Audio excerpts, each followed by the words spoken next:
នេះគឺជាសកម្មភាពខ្លះៗនៅពេលដែលក្រុមការងាររបស់ខ្ញុំទៅទស្សនាថ្ងៃរះនៅចំកំពូលប្រាសាទអង្គរវត្តយើងបានចេញដំណើរពីទីក្រុងភ្នំពេញទៅនៅម៉ោង 5 កន្លះពេលព្រឹកពេលទៅដល់ហ្នឹងយើងបានធ្វើដំណើររយៈពេលប្រហែលជា 6 ម៉ោងយើងក៏ទៅដល់ហើយបានចូលទស្សនានៅប្រាសាទតាព្រហ្មដើរជុំវិញប្រាសាទតាព្រហ្មមួយជុំយើងបានធ្វើដំណើរជុំវិញប្រាសាទតាព្រហ្មមួយជុំនិងបានមើល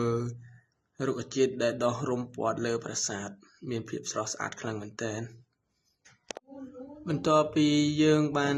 ធ្វើដំណើរជុំវិញប្រាសាទតាព្រហ្មមួយជុំដើរទស្សនាជុំវិញហើយយើងក៏ធ្វើដំណើរទៅ check in ក្នុងហូតែល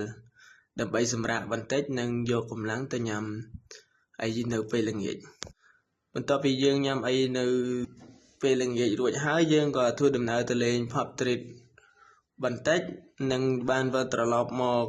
ហូតែលយើងវិញដើម្បីសម្រាកយកកម្លាំងទៅមើលថ្ងៃរះនៅពេលព្រឹកពីព្រោះអីគោលបំណងរបស់យើងគឺទៅមើលថ្ងៃរះនៅកំពូលប្រាសាទដែលជាថ្ងៃរះដ៏ស្រស់ស្អាតបំផុតចំពាក់កណ្ដាលកំពូលប្រាសាទអង្គរវត្តយើងបានធ្វើដំណើរចេញពីហូតែលទៅនៅម៉ោង 5 ព្រឹកនឹងបានរងចាំថ្ងៃរះរហូតដល់ម៉ោង 6 កន្លះបានថ្ងៃរះចំកំពូលប្រាសាទដែលជាថ្ងៃរះដ៏ល្អឥតខ្ចោះនិងគួរឲ្យកយគុណជាខ្លាំង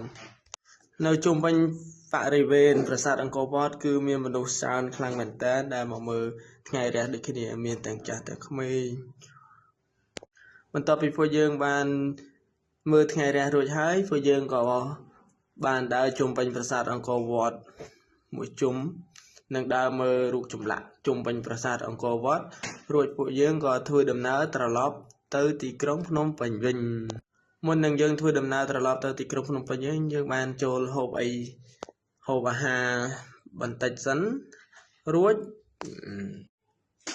យើងបានចូលញ៉ាំអីតាមផ្លូវរួចហើយក៏បានធ្វើដំណើរត្រឡប់មកទីក្រុងភ្នំពេញវិញអរគុណអ្នកទាំងអស់គ្នាសម្រាប់ការតាមដាននិងការទស្សនាវីដេអូរបស់ខ្ញុំតាំងពីដើមដល់ចប់អរគុណច្រើនជួបគ្នានៅវីដេអូក្រោយបាយបាយ